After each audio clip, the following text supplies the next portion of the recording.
started going solo my freshman year in college. I do a lot of pop, I do the rap stuff, but I throw the pop in there.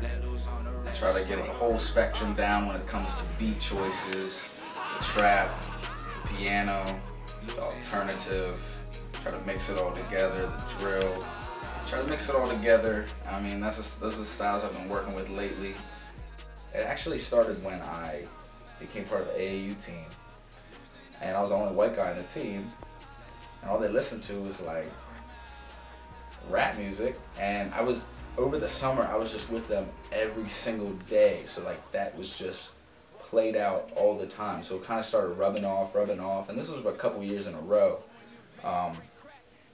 The song that really pops in my head, I remember writing at a tournament after hearing it 1,000 times.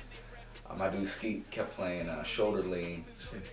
Good Lord, they played it out, and the beat was just catchy as hell. And I remember that night I went and wrote some stuff, and then the next day I was like, yo guys, I wrote some stuff, like check this out, and I rapped to them. Everybody laughed at me.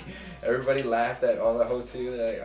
But you know, it wasn't like really bad. It was like okay. That's kind of where I started the rap stuff. You know, I was probably in 6th, 7th grade. I'm influenced by, I do a lot of pop too. I really like pop. Not like NSYNC pop, like alternative indie pop. My biggest dude right now, who's just like, I think he's like just the smartest musician I've ever seen, is John Bellion from Visionary Music Group. He's from New York, and I went to one of his concerts. I've been blaring his stuff for a while. He's just like, dude can just do it all. He can rap, sing, produces beats. He's a huge influence on my stuff. And as far as rap goes, Wayne started it off, and Wayne was, you know, you start writing a song, you get stuck. It's like, how would Wayne hit this? My squad is strong as fuck. Creatine, the team, my hands and feet are tough and callous up. Please Lord forgive me for my sins. The bread is broken, chalice up. But I repeat, cause I'm influenced by these bros that say what's up. They saying what? Take us into one of your shows. Now, a lot of people have a huge stage presence all over the stage, you know, really interacting with the crowd, and you know, just for being at your shows personally, you know, you get into the crowd, you know, you really walk through the crowd, interact with everyone. Is that something you plan on to continue to do, or? Fuck yeah, and I definitely want to try like more unique ways of interacting. I love watching other artists perform and like see what they do. And I always applaud really interesting ways of communicating with the crowd. You know, there's a lot of basic things that you do with the crowd. The chants, the hands up, throwing shit in, you know, doing the stage dive. Stage dive's always risky. I got one of those off. I'm 1 for 1 right now. And that's pretty cool. Let's talk about upcoming shows. Alright, so we got, I'm trying to run through this really fast. March 7th, I'm doing a benefit show for Thawne in Lancaster at the Chameleon Club. And that starts at 9 p.m. The next show after that's in Pittsburgh. It's for the iStandard Showcase. We're just going to have some cool panel of judges there, some cool producers, some guys who work with some big names, some A&Rs. It's kind of like an industry thing. April 23rd, I'm doing something near DC. It's in Virginia. I'm opening with my dude. There goes something. I'm opening with my dude Cal Mobley from DC, and we're doing an opening thing for Futuristic and Sam LaChow, and we're doing the opening after that, so that's gonna be dope. And then the day after that, April 24th, we're back in Lancaster, and we're doing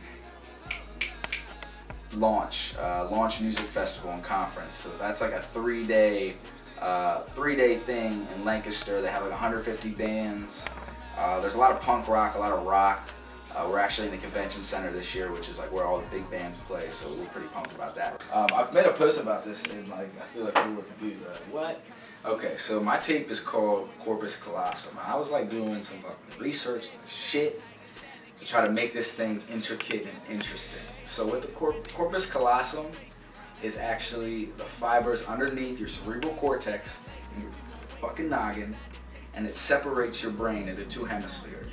So what I'm trying to represent in this tape is 2 different thought processes. One that's kind of heartfelt, calm, soothing, and one that's a little wild, one that's a little crazy. Corpus Callosum mixtape is a prequel to the Heart and Havoc EP.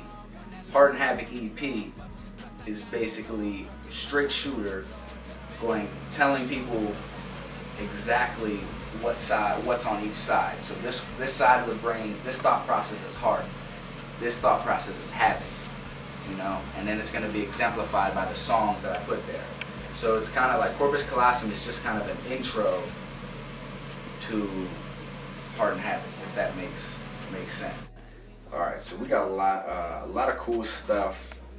So the apparel line, when I first started it, you know, I wanted it to be artist merch. You know, I want people to kind of have something to represent the movement. You know, we had a cool, catchy logo. Everyone was down with it.